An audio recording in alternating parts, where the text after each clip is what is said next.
Hello, everybody. Welcome.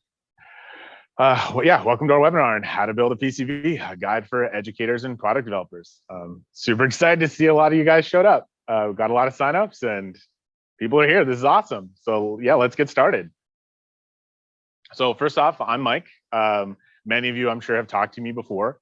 I used to do all of our support stuff. So if you've been on chat, you've probably talked to me. Today we've actually got Roy and Nathan in chat. They're from our sales team and support team respectively. So if you've got any questions, you can throw those in chat. They will be answering questions as best as they can and passing some to me so that I can answer them here live for you guys. So just to cover some of the sort of the agenda for today, we're going to do a quick rundown of what we're going to cover. I'm going to talk about some stuff that we're not going to get into today. I'm going to go over sort of an overview of what a PCB printer is. I'm going to do a board build overview of what we're going to be printing today. Then we're going to do the live demo. And then we're going to have some time, hopefully at the end, for some Q&A. So first things first, a couple items to note. In addition to the Q&A at the end, of course, like I say, we've got chat open. So if you have any questions, just throw those in chat. We'll get to them as we can. We got a lot of people, so it might take a minute, but we'll do our very best to get to you. Beyond that, this whole process, I know what I'm doing. I've done this a billion times, but that doesn't mean I might make mistakes. So I may have to go back, redo a step. I'm going to take you through all that. It's not a problem. Don't worry about it, but just be aware.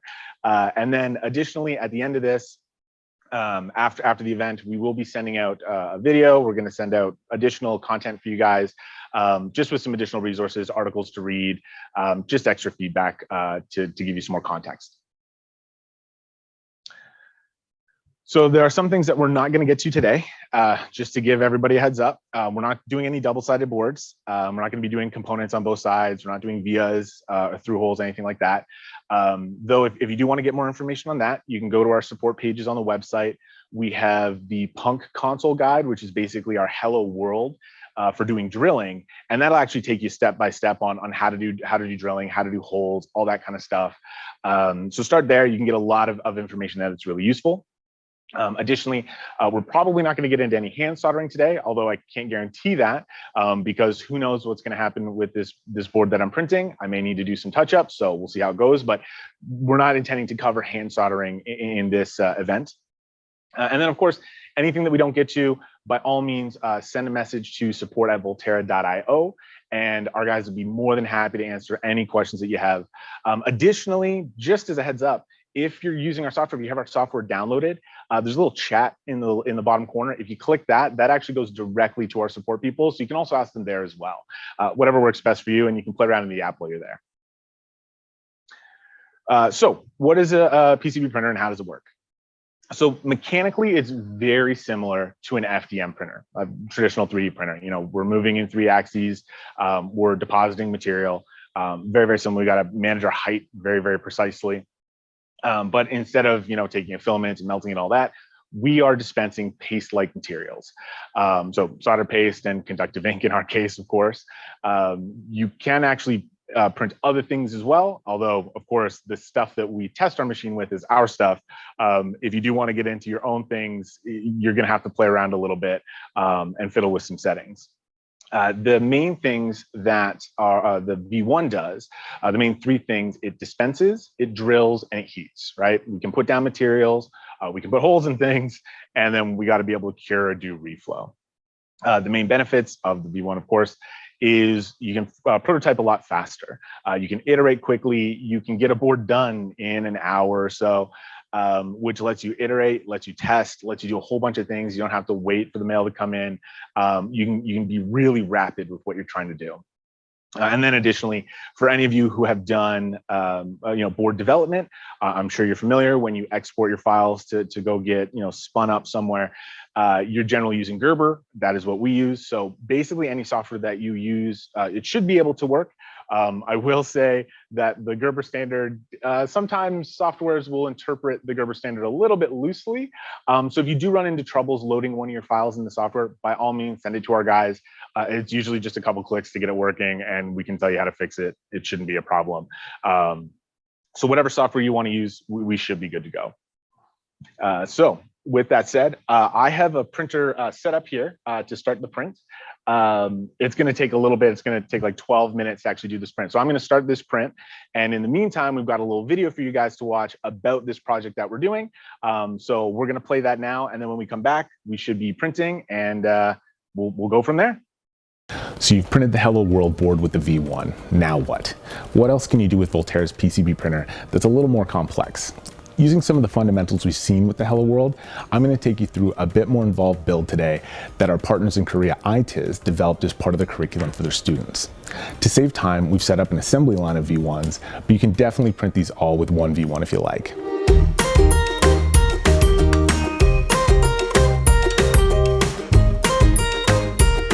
The cool thing about this project is that once you build the first board, it becomes modular. There are a variety of different functioning boards you can connect for different results. Today, we're going to build 4 boards that connect to each other, each with some pretty cool results.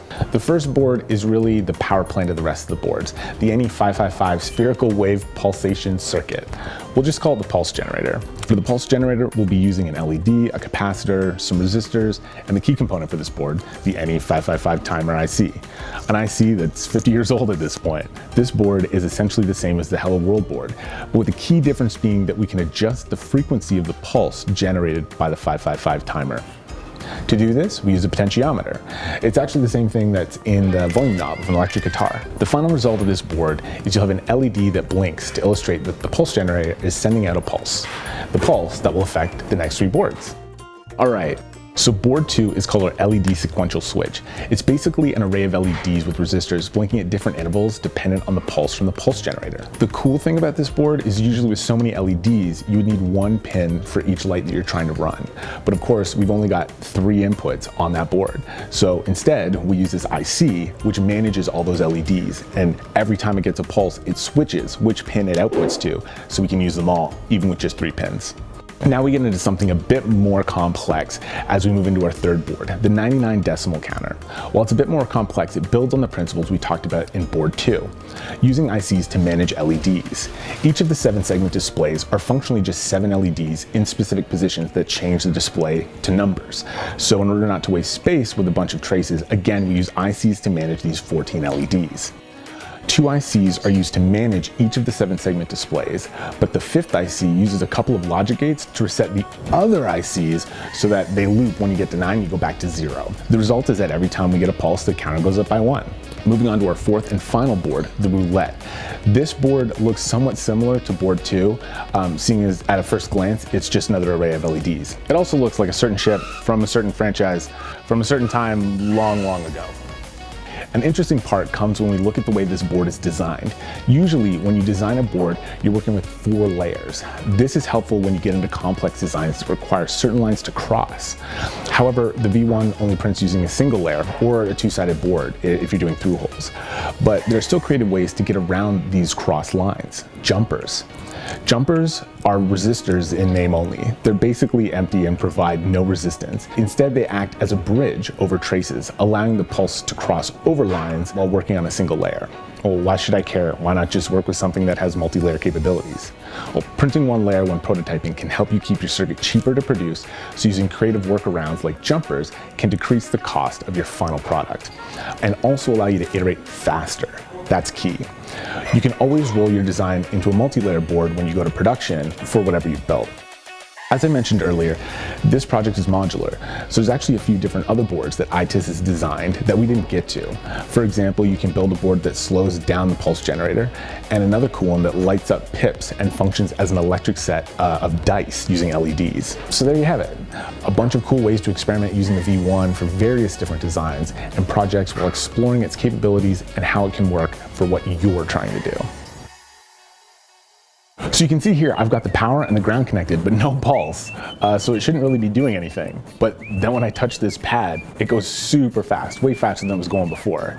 I'm pretty sure I know why, but let me see if you know why. Hit me in the comments and let me know what you think.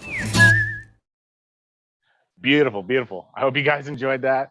I super want to shout out Shelly because she made a fantastic video there. I absolutely love it. She makes me look way better than I am. So I'm going to share my screen so you guys can see. I've got the software running right now. You can see the prints going. It's doing its thing. We've got about 9 minutes to go. So as you can tell from the software here, we've got we're doing the 99 counter board. Something a little bit more complex than our standard Hello World. But again, for time, did want to do something that was entirely SMT. So we didn't have to worry about, doing drilling and all that other stuff for this event. So one of the things, a couple things to keep in mind when printing, and this is just sort of some general tips. A couple things you might note is, for example, over here, we've got our print settings. So these are little tweaks that I've made in printing but when I was doing the calibration pattern. So you can see that my Z height, it's yellow.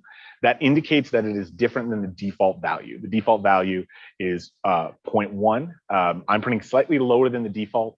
And that was just through testing with the calibration pattern, finding what worked best.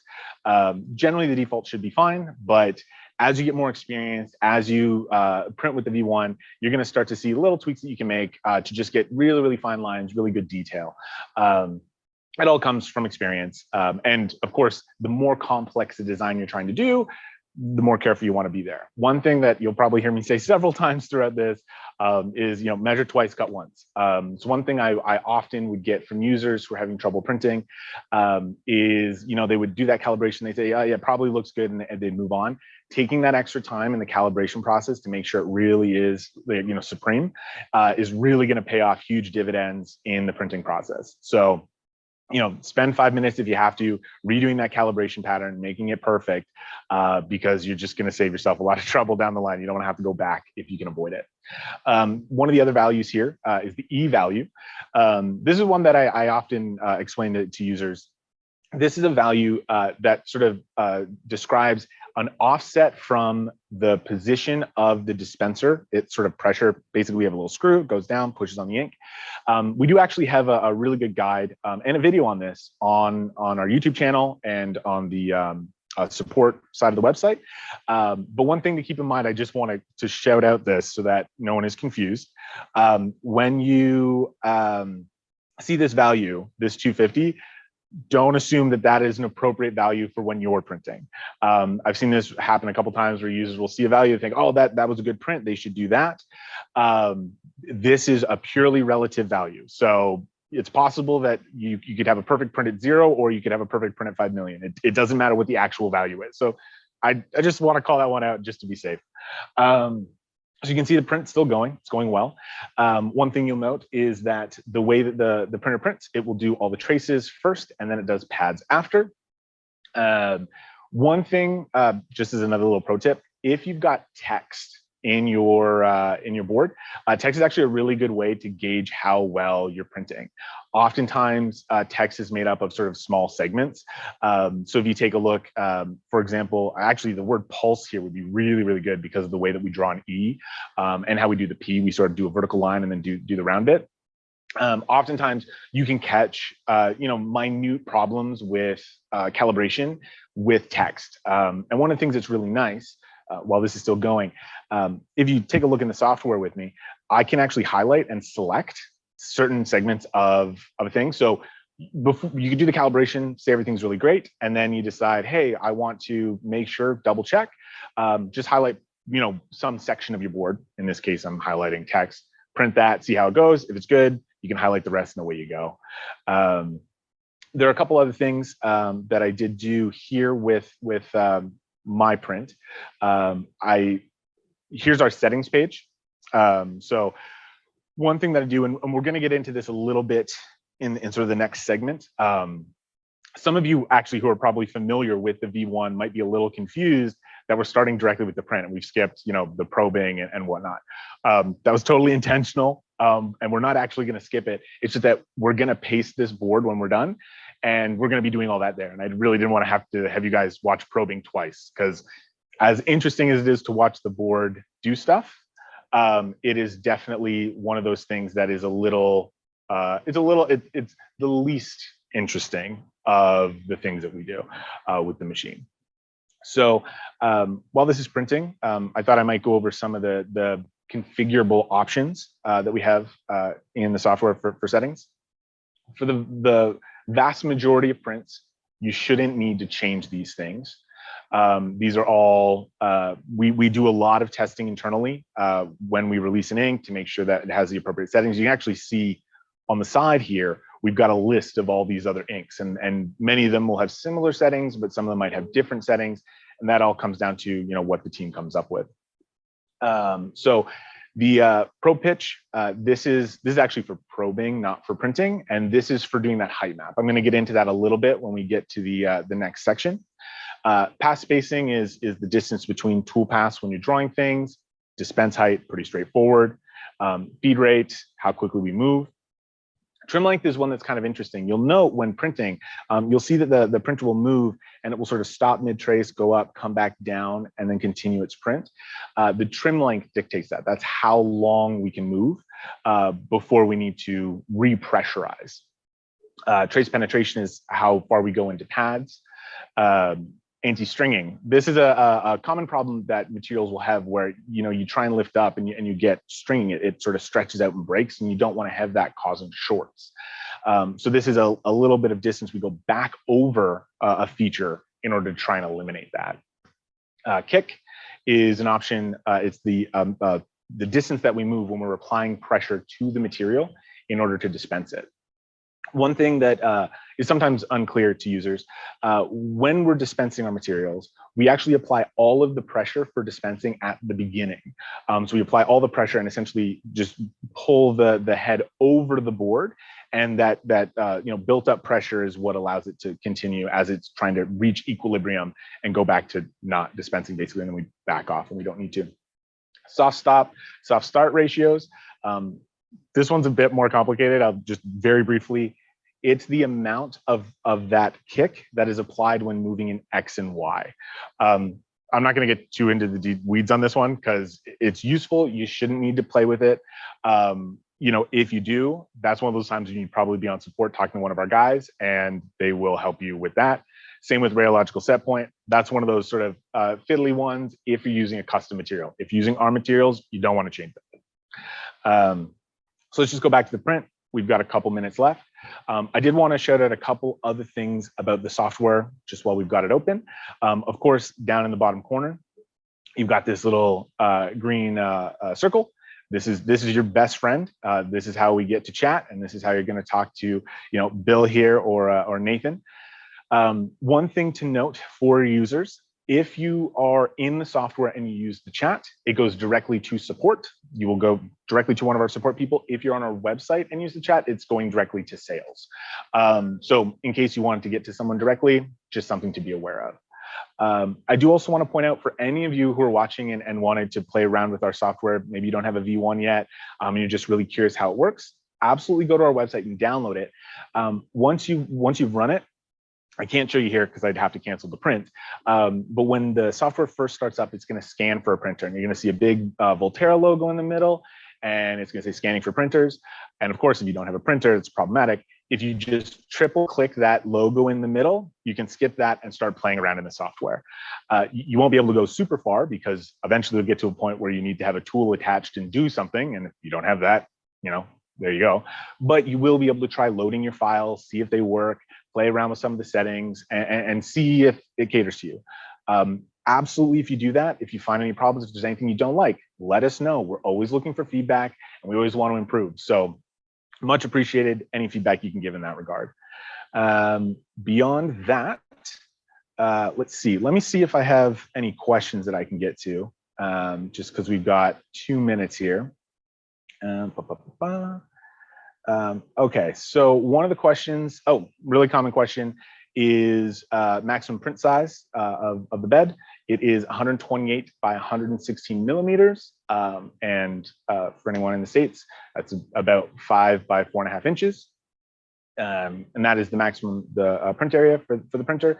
One thing that's actually worth noting is you sometimes also need to worry about a minimum print size as well. There is a calibration pattern that we do. It is a particular size. I actually don't have the size off the top of my head. I apologize. But if your board is actually so incredibly small that it is smaller than that, you could actually run into trouble. Don't worry though, there's a way around it. It's exceptionally rare. I mean, up until recently, I've been doing support for 3 years or something like that, and I can count the number of times that came up on one hand. So probably won't need to worry about it. But if you do run into an issue like that, absolutely reach out to our support people. Super easy to fix. You don't have to worry about it. What else do we have? Oh, someone's asking if the V1 can work with BGA components. And this is another common question. It can, but I generally don't recommend it. Simply because even with traditional fabrication, of course, BGA, you can run into issues where you get shorts underneath and things like that. And because of what we're working with here, you are more likely to have trouble when you go and try and do rework. And I generally, like I say, I just don't recommend doing BGA if you can avoid it. It can be done. We've had users do it. I've done it. But I would say if that is your main focus, you want to be careful. That is not an ideal option. But I mean, admittedly, I've told users before, hey, I wouldn't recommend this. And then they decide, no, they're going to do it anyway, and they blow me out of the water. So I have been impressed with a lot of the stuff our users have come up with in the past, but just be aware. I certainly don't want anyone to jump in and be over their heads in terms of what the capabilities of the units are versus what they're trying to do. Someone's asking one thing to note. You'll note that the dispenser that I'm using, it has the green top. We actually have two different dispensers. This is one of the older style dispensers. I'm actually going to be using one of the newer ones for the paste. Doesn't matter which one you use. We're actually using my V1, my personal V1, just because it's the one I've used forever. So you'll have to forgive if it's a little bit dirty. But this one's great. That's why we're using that. So no worries there. Older units will have those green ones. Newer units will come with the newer black ones. And the main difference is we have a slightly different head for the contact for applying pressure. Additionally, the newer ones actually have pads on them to help contact with the carriage and detect when they're attached. So we've got our print here. That is looking solid. I mean, kind of expect that. I mean, come on, it's me. So beautiful. Let me just clean this up. So normally, of course, once you've got your print done, the next step would be to cure it. Fairly straightforward process. We would take the board, we would take our clamps and sort of flip them around. They have a little edge. I don't know how easily that's visible on the camera. And then we would take the board and flip it over, put it on those clamps, and then we cure our board. Usually takes about 50 minutes, 60 minutes, something like that. And then once you're done, you're ready to go. Of course, I don't want you guys to be sitting around for 50 minutes watching paint dry or ink cure. So we're going to skip that. I've actually got another board that I made in classic cooking style fashion. This one is pre-cured, ready to go. One thing to note, after you've cured a board, actually I can hold it up here. After you've cured a board, hitting it with a burnishing pad to clean off any excess stuff and expose some of the material underneath. Very, very useful. And I would recommend it. I mean, frankly, I don't always do it, but you absolutely should. Do as I say, not as I do. I'm going to mount this on the board and we're going to get into dispensing paste. So give me 1 second. Let's throw this guy down here. Oh, one thing another problem that sometimes crops up when mounting a board, you really just want to be finger tight. I've run into some instances where users will really like crank them down. You don't want to do that.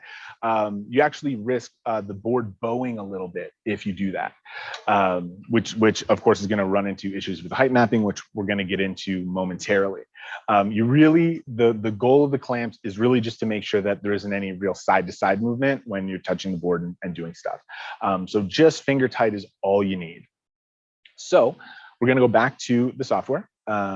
Actually real quick, just for those people I was explaining to earlier, you can see I'm scanning for printer. You just triple click that middle one and away you go. So I'm going to plug my printer back in and we're going to go to solder. In the software, we've got several steps: print, solder, heat, and drill. I hope those are fairly self-explanatory, but I mean, if not, of course, ask in the chat and we'll be happy to help. So in here, we're going to select the material that we're using. From here, I'm going to find my file. So we're loading up the solder here. So this is the solder pattern for the board. One thing you may have noted is when we initially loaded that, you just saw a brown sort of outline of the pads. That is the software initially loading the file. Then the software takes a moment, and the green is when it's actually loaded the tool paths. So you can see, if we zoom in, you can see we've got tool paths, very beautiful. We do a lot of math here to figure out how to do this best. And just as an illustration for you guys, which you might find useful, I talked before about pass spacing. The distance.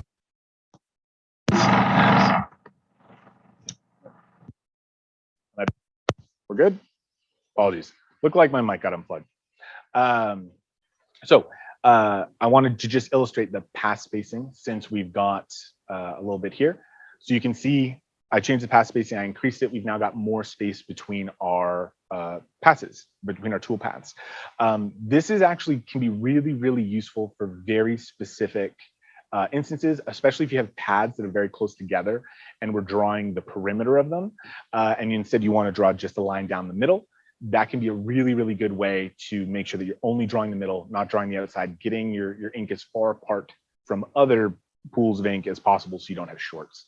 You don't really need to worry about it if you're staying within the spec, but for users that want to push things, and I know you're out there, I've talked to many of you, that is a useful little tip.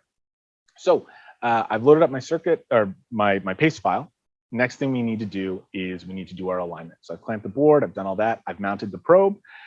So the software will automatically try and find the best way to align your board based on the features that it has.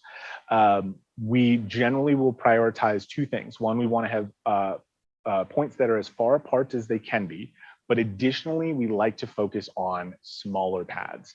And this is just because in general, users have found that it's easier to align to a smaller pad than a larger pad. But of course, align to whatever is most comfortable for you. We give you the option to select your own points so that you can do whatever you think works and whatever's best. I will say, however, choose whichever pads you want, but very explicitly focus on being as far apart as possible. I've actually got a really good article I wrote. It's on our support page that explains how we do alignment. And it sort of explains why being far apart is really valuable. So I'm actually going to, I think, pick a different pad. I'm actually going to pick this one, which is a little bit weird because it's not square. But the reason I'm picking it is that I do have a trace that goes in the middle of it, which I can kind of use to help with my alignment. And that's just a personal thing. That's how I like to do it. So right now, the printer, you can see, it's just measuring the point of the probe so that we have it, we know where it is. And then we're going to drop it on our fiducials and get our alignment.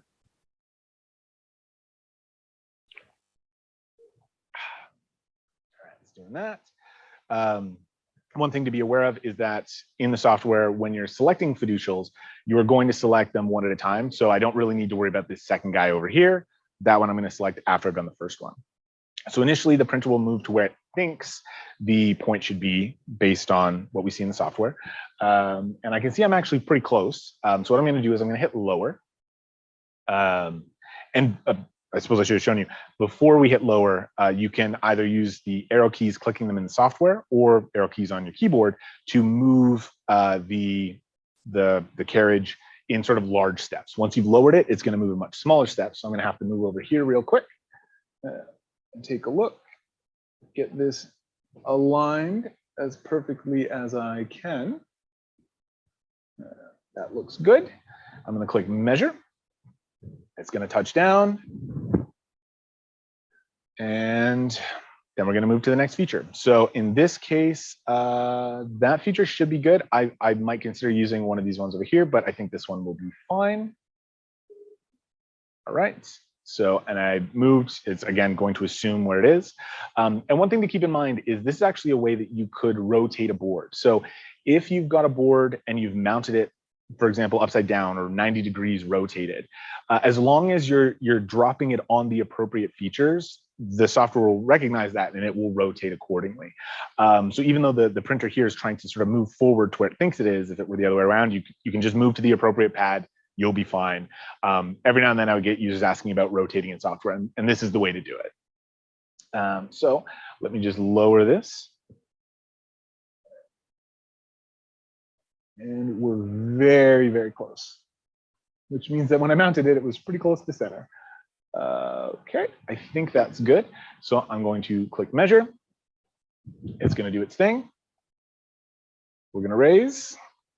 And now for a very important step that I think a lot of users like to skip is we're going to click next. And now we're in the confirm alignment step. And this is actually really useful. I can select any feature on the board and the printer will move over to it and drop on it. This is a really good way to confirm that your alignment is as you want it. And of course, depending on your project, it may not need to be perfect. You know, like I say, if you're trying to push the limits, you really want to take the time. If you're doing, for example, the Hello World, which is a fairly simple design, you don't necessarily need things to be, you know, bang on every time. This alignment is good. So I'm going to move forward. So next we're going to get into the probing step. So you can see we've got all these blue circles in the software. This is going to indicate all the points that we are going to probe to get our height map. Actually, let's see. Can I show a height map? Oh, because I haven't actually done it yet. Apologies. I was hoping I'd show you a little more advanced stuff, but it's fine. So these are the points that we're going to measure. It's very important that we get an accurate height map of the board so that we can make sure that when we're printing, we're not crashing our nozzle and we're not too high. We need to be at a very precise height to make sure that our the dispensing of material is even. So I'm going to start probing right now. It's going to take a couple minutes. So one of the things that is very important. I'm using a non-default probe pitch, and I talked about that earlier. My probe pitch is 2.5. The default is 5. Now, the reason I do 2.5 is I really don't want to have to probe twice in this instance. So what's going to happen is it's going to go through. It's going to compare all these points together, and after it's finished probing, if there is a discrepancy that is between 2 points of a certain amount.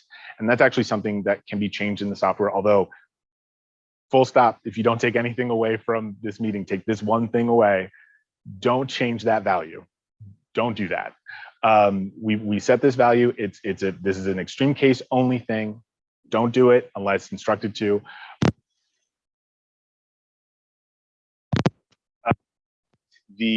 This value is the distance that we look for before throwing an error. There are a bunch of things you should change before you touch that. So as I say, don't touch that, but just so you're aware. So when doing the standard probe pitch, it will mean that your probing is going to go faster. And that is really the balance that we tried to find with our default settings. And, you know, I think it takes 3 minutes for us to do it if we do it at the default. And this was a little over 5 minutes to do it my way. I'm less likely to have a height error. You can definitely do it at 5. I just didn't want to have to go through it. And then if we got an error, I have to have you all sit through it again. So you have to grant me that. So the V1 is going to go around. You can see as it's probing, it's going to indicate which points it has probed. One thing I also like about this particular value that I use is we're actually hitting every single feature. So by default, or the way that we do our height map is we hit all these points and then we interpolate the height between all those and sort of make a guess about all these other sections of the board. And usually it works just fine. I shouldn't really have any issues with it. It's just a matter of when we do it, we want to make sure that it's, sorry, apologies. We want to make sure that we're hitting things that are going to be printed, because it doesn't actually matter that much if we have the height of these sort of open areas, because we're not going to be doing anything with them. We really just want to know the height of features. So the fact that we're probing all of these is really, really good. This should help with the print. Let's see, it looks like I got a question. Okay. Oh, so someone asked, is it possible to probe and apply paste to a board that is already partially populated without the nozzle crashing into components? So yes, sort of. When it comes to doing boards that are populated, that isn't what the V1 was sort of designed to do. I mean, the intent was to do design boards, do prototyping of boards, but you can get away with it. You do have to do a couple things. So generally, if you've got components on a board, you've got a couple of options. The main one that I recommend generally is if you take your Gerber and you want to essentially trim out anything that has features, so that what exists in the Gerber is completely blank. And you sort of segment into a smaller sort of blank section or a section that doesn't have components. The other thing you're going to want to do, and I can show you in the software real quick, is again in the settings, if you go to the beta section, we have a tool movement height. And this is the height that the tool will return to before it goes to the next feature. This is really useful if you've got, like I say, components or something, and you need to make sure that you're clearing that. So as long as your tool paths don't go through a component, you're going to be able to draw that point, lift up, and then move, and then go down somewhere else or what have you. Again, that's a little outside the scope, but it is technically doable. All right. Oh, and we finished the thing. So remember earlier, I went into the console and I typed in, this is just to sort of illustrate what our height map looks like. This shows all the relations of the points to each other. It's not super important. And like by default, you would just be seeing this.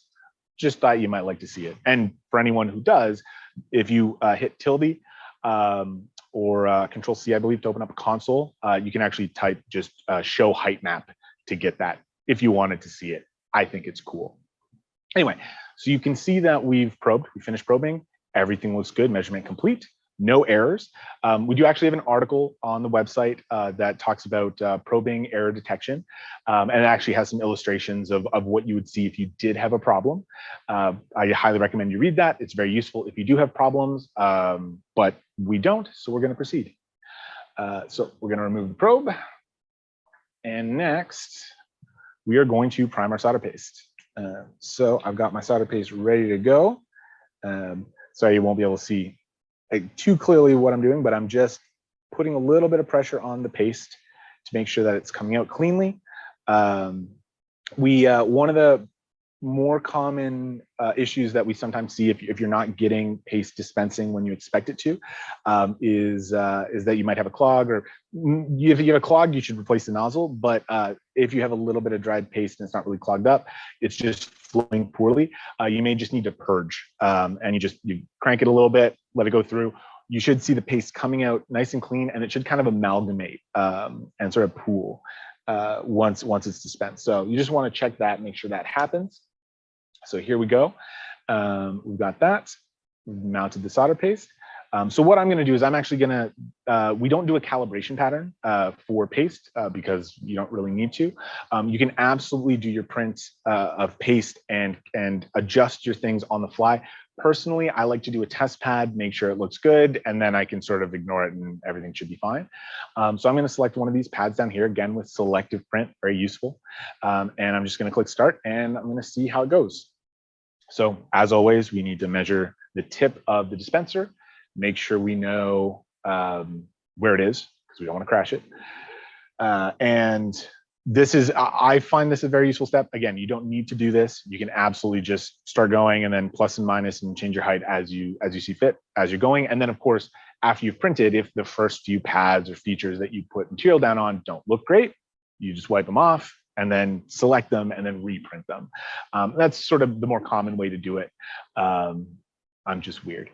So that's what we're gonna do here. You can also see, of course, we've got in the software. Sorry, I'm just gonna have to take a look at how this looks. And not ideal. So I'm going to increase my Z a little bit. And that is definitely better. But Again, measure twice, cut once. That looks like it's good, but I'm just going to do it again just to make sure, because I want this to work great. So we're going to take a look. And yeah, actually, let's do increase Z slightly. This is actually another thing that a lot of users, and this is super counterintuitive, so I certainly don't blame not come to this conclusion. I ran into this a lot when I first started. Oftentimes, when you're not getting material out, it can seem as though you need to lower the print because it maybe not making contact.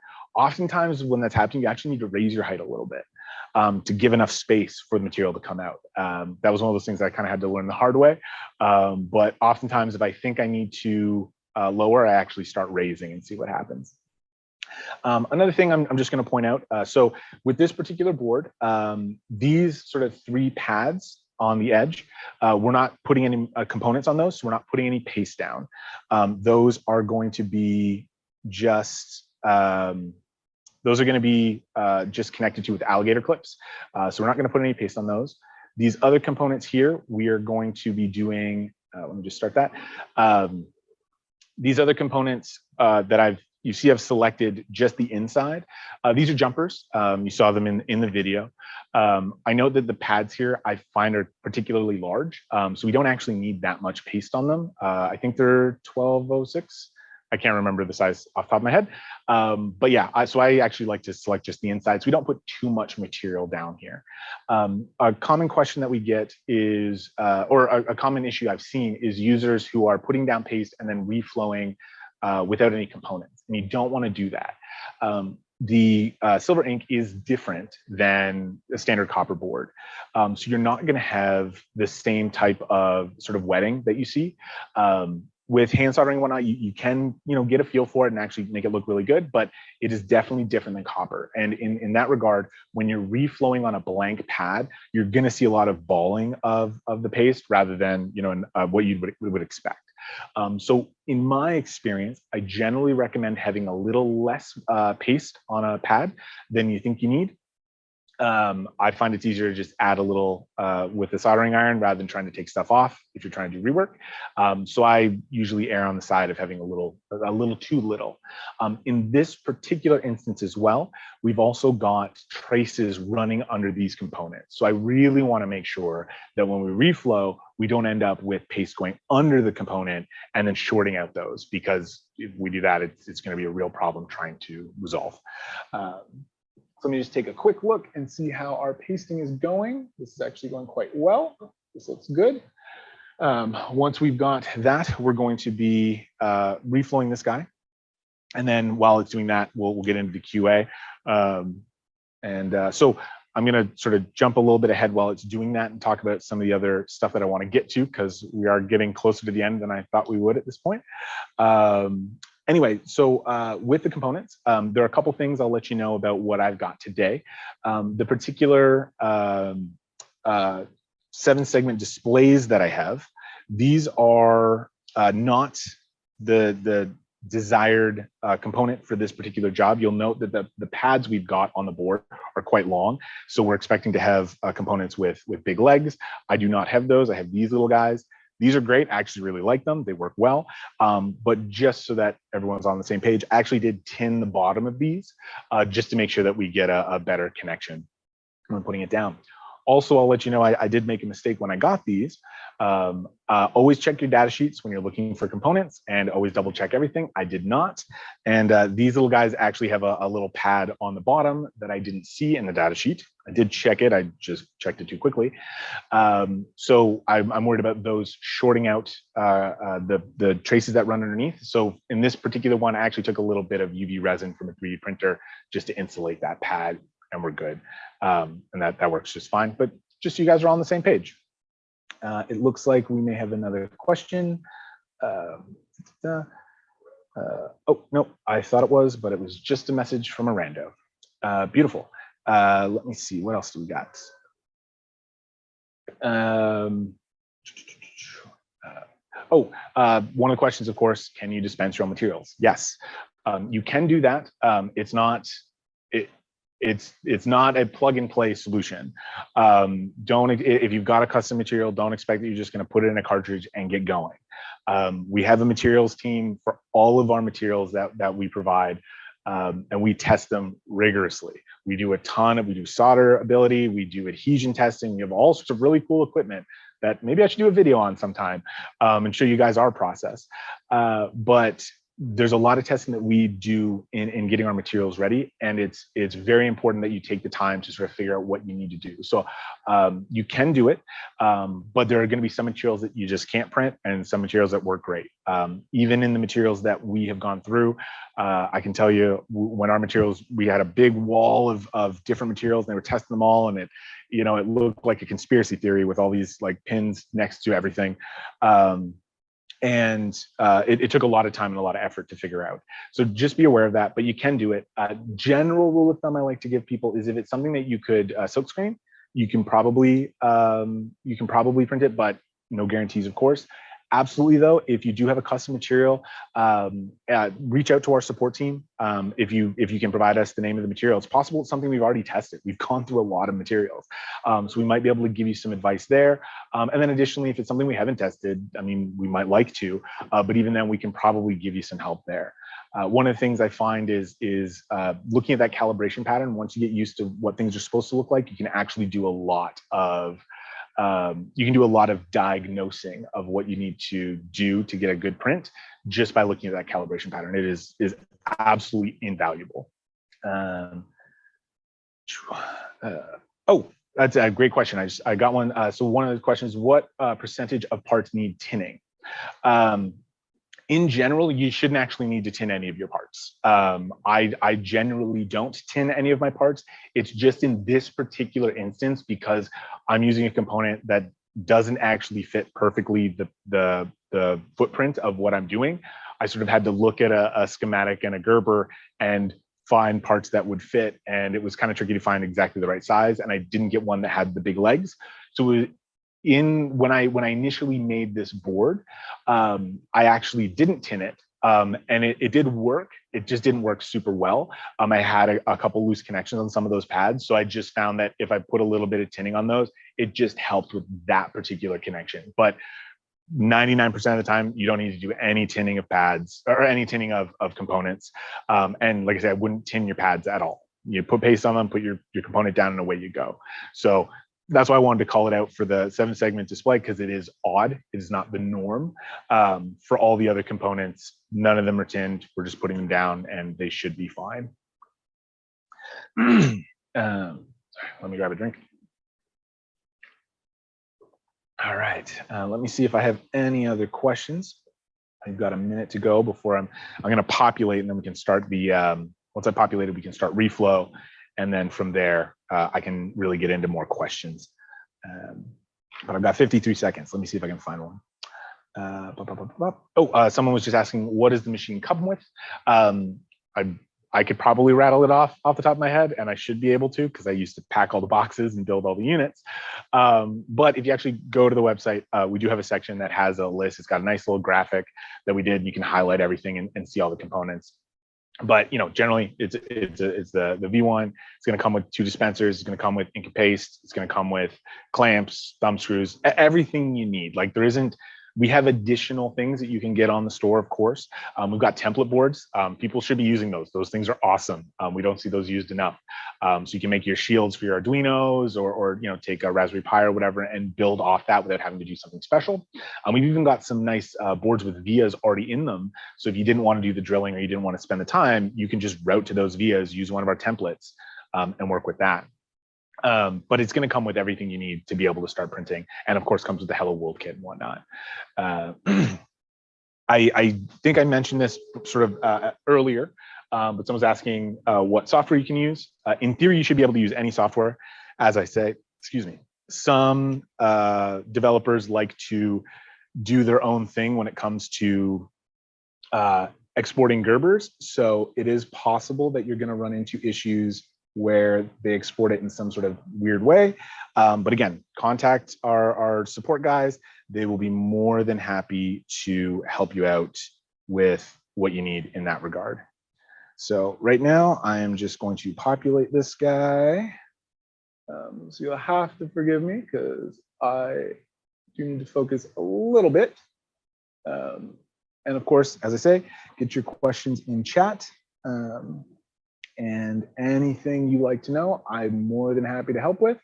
Of course, Nathan and Roy can help as well.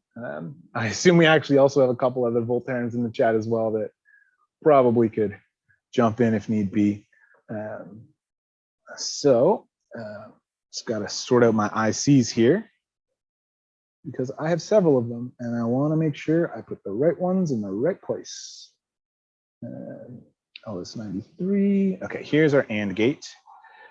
This little guy goes here. All right, beautiful. All right, and then 93.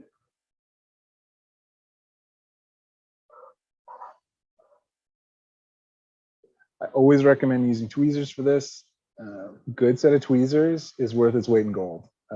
I absolutely, if there's one tool that I absolutely want to have, it's a good set of tweezers. All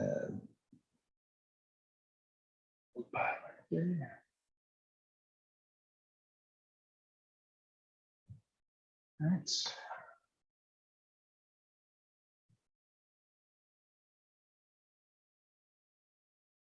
All right. Let me just check, see if there's a question I can answer while I'm doing this. Oh, the max thickness of a printed line. That's really interesting. So the thing to keep in mind is that because of how we generate tool paths, your line width can be like your trace width can be whatever you want, really, because we will do multiple passes if your line is too thick.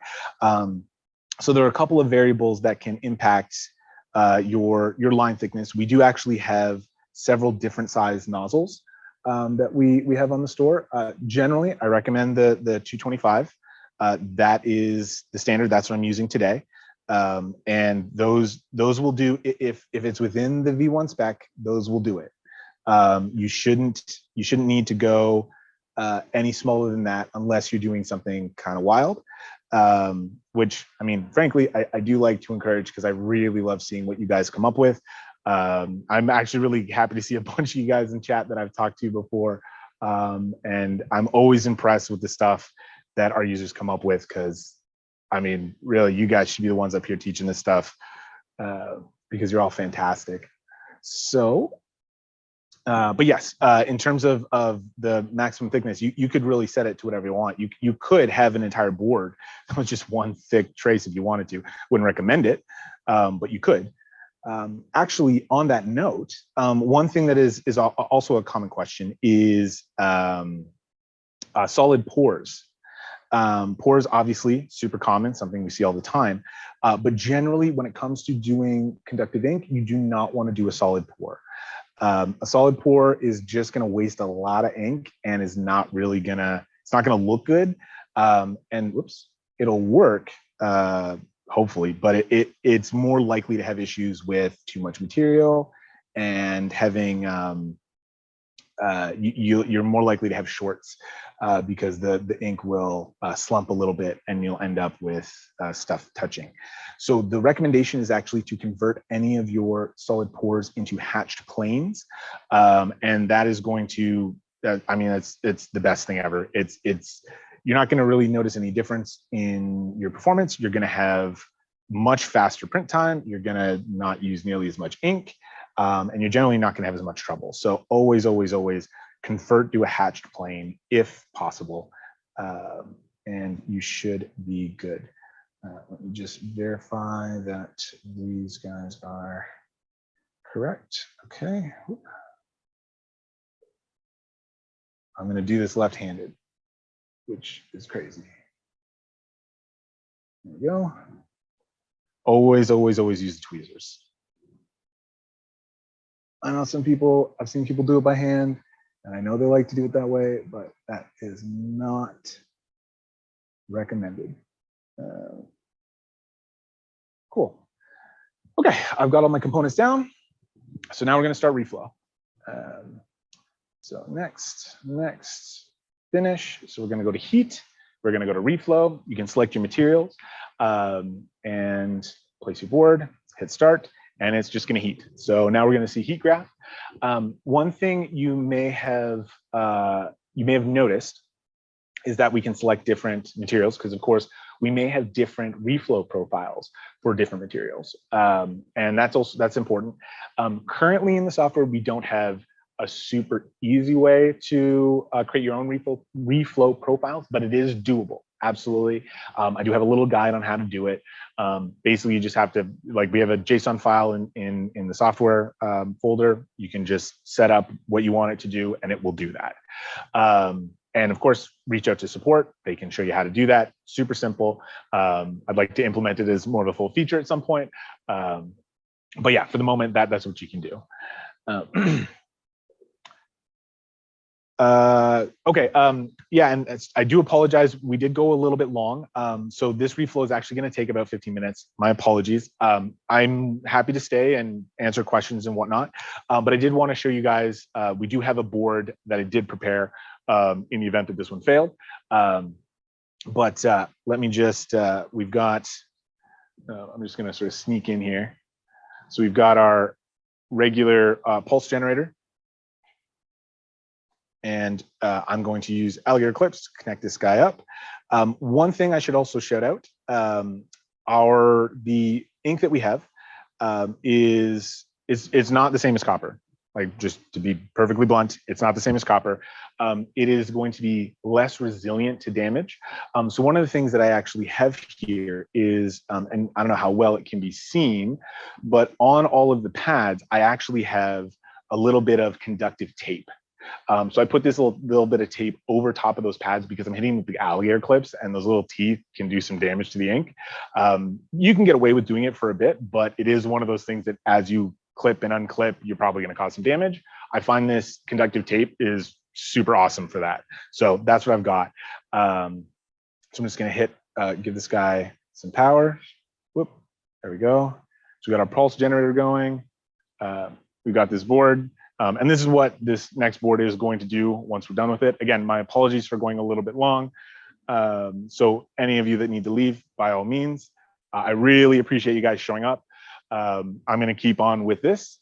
So for any of you that wish to stay, by all means, and I'll get to some more questions. But if you have to go, totally understandable. And we will get that content out to you, and you can see more of this. And again, give us your feedback. We want to know how you like this. We want to know what you want to see next time. We really want to get as much feedback from you as possible. And again, thank you so much for coming. So if you need to leave, by all means. So yeah, so this is the board that we're going to end up with just to show you. So while that's doing the reflow, and it actually looks like we may, I don't know how well you'd be able to see it, but it looks like we have reflowed at this point. So I'm just going to let that cool a little bit. I don't want to burn my hands. The software, the V1 has LEDs. They will light up to indicate if the machine is hot. If they're red, don't touch the machine. They will eventually go blue when it's cooled down. I'm actually going to take this off a little bit earlier than that, but I'm just taking one for the team. Okay, and then of course you can see our reflow profile in the software. It goes up, hits the point it needs to go to. So the yellow is of course where we want to be. The red is where we are. You can see we've already gone to our soak and peak temperature, and looking at the reflow, it looks like it has reflowed properly. So that's good. I'm just going to take a quick peek. So far, pads look good. I'm not seeing any shorts, but who knows? Let me just see if there are any other questions real quick that I might be able to answer. The current limitations of the conductive ink. That's kind of a bigger question. I don't have a whole lot there for you, unfortunately. But it is one of those ones where I would say the main limitations that users see are adhesion because of course we're adding to a board, so it can come off. Of course, heat is another problem. So when you're hand soldering, you want to make sure that you're using a low temperature, because if it gets too high, you're going to leach silver out of the ink, and it's going to be a problem. So that's another thing. We do have a hand soldering guide on the website. Absolutely take a look at it. We even have a little Gerber that you can print out that has a whole bunch of pads for practicing hand soldering. Absolutely love that thing. I mean, I used to be a professional solderer. I used to work in a factory and just solder all day. And it was actually really useful for me to get a hang of soldering on our ink, doing those boards. So I highly recommend it to anyone. You know, print it off. That way you don't end up messing up a board that you really want to work. How long can solder paste be kept in the fridge without using it? All of our materials, if you take a look on the label, they will have a use before date. Now, that's one of those things that, of course, it's a use before. Like, we can't say that after that point, it's absolutely going to be garbage. If users come in and they say they've got ink that's a little bit older, I say try it anyway. I have seen inks that have been quite old and have still worked well, but we just can't guarantee it beyond that point. So absolutely try it. If you sit it in the fridge unused, like I say, check the label on it, and it will let you know. Yes. I don't believe, one of the questions is, are the project files shown in the presentation available for download? Currently, I don't believe they are. This was a project done by our partners in ITIZ, at ITIZ. They're in Korea. They do a lot of selling to schools and whatnot. These are ones they use for education. And they, graciously let us put these together for this video. I'd be happy to talk to them and see if they'd be open to making those public for people if they wanted to try these projects themselves. I mean, obviously it's up to them, it's their design, but I'd be happy to do that if that's what people would like. Let's see, do we have any other questions?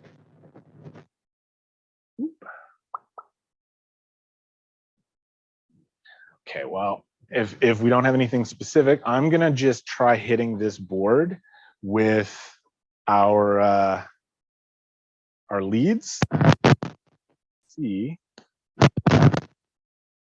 if it does what I want it to do.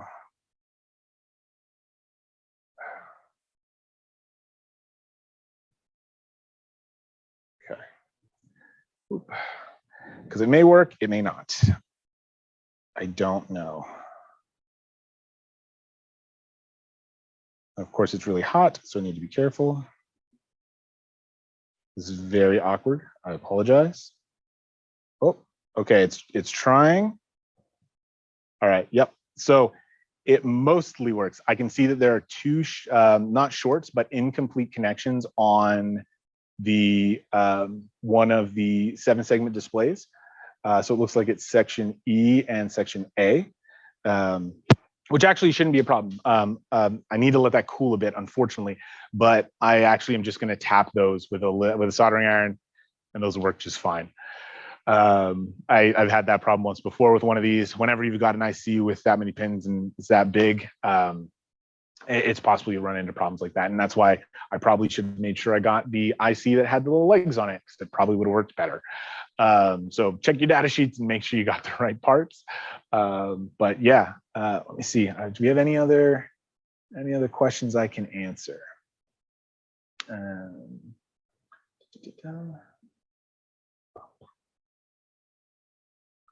Okay, I'm not seeing any. It looks like our guys in chat were actually did a really good job. I see a whole bunch that have been answered. But by all means, if anyone has any additional questions, feel free to throw them up here and I'll be happy to answer them for you.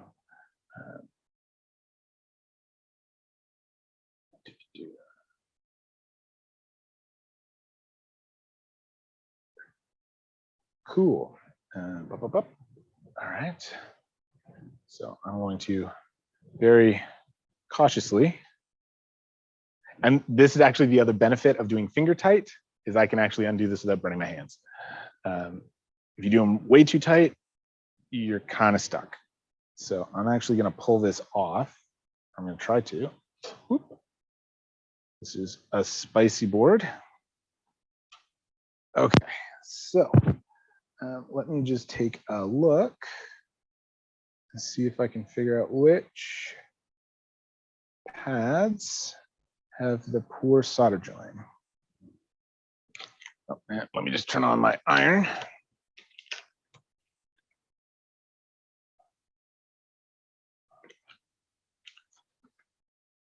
Big thanks to Shelly again for taking care of the camera, because I don't want to have to do that. So right now I'm just adding a bit of flux. I'm just going to hit all these just because I can. So I'm just heating up my iron right now.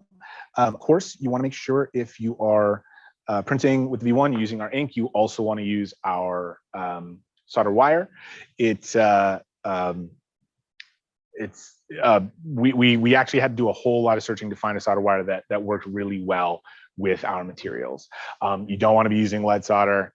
You use it with our ink, it's going to be a really bad time. So keep that in mind. That said, of course, we do actually provide a lead solder paste for those of you who are doing traditionally fabricated boards and just want to do paste and components. You're not actually printing boards, you're just doing reflow. That will work great for you. Let me just working in a little bit of a tight space here.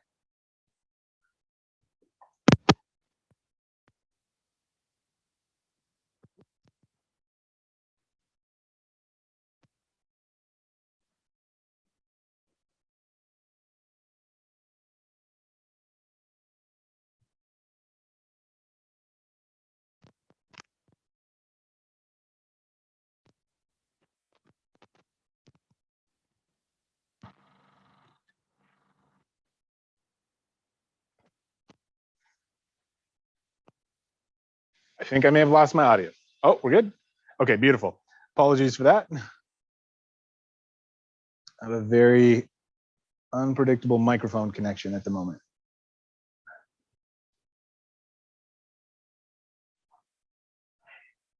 So normally, of course, I would look at the data sheet, figure out which segment I actually need to fix, but it's trivial to just hit all these with a little bit of solder.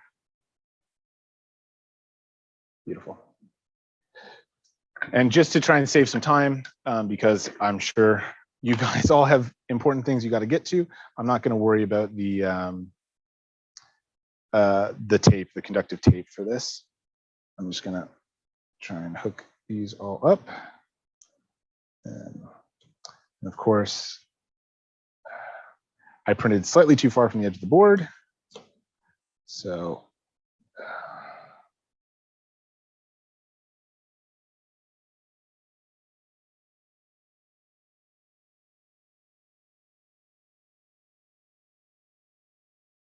oh, still missing section E. All right. It is possible that I've got a short somewhere else, or I've got a loose connection somewhere. I'll have to take a look at that. But, this is, I'm not seeing any more questions. So I think we're already 10 minutes over, so we may be getting close to calling it. Like I say, if anyone has any additional questions, reach out to support@voltera.io or just go through the chat in the software. We'd be delighted to answer any questions you might have. And of course, if you have any sales related questions, you can do the chat on the website as well. And we will get back to you and help you with whatever you need. Of course, if you do have a V1 and you've got some cool projects, please share them. Send me an email. I'm Mike@voltera.io. I'm more than happy. I always love to see what you guys make. And I always like to talk to people about what they're working on. So really thanks again for joining us. Apologies for going a little bit long. Super appreciate it. Looking forward to doing some more stuff like this with you guys. And really, thanks for being a part of the Voltera team.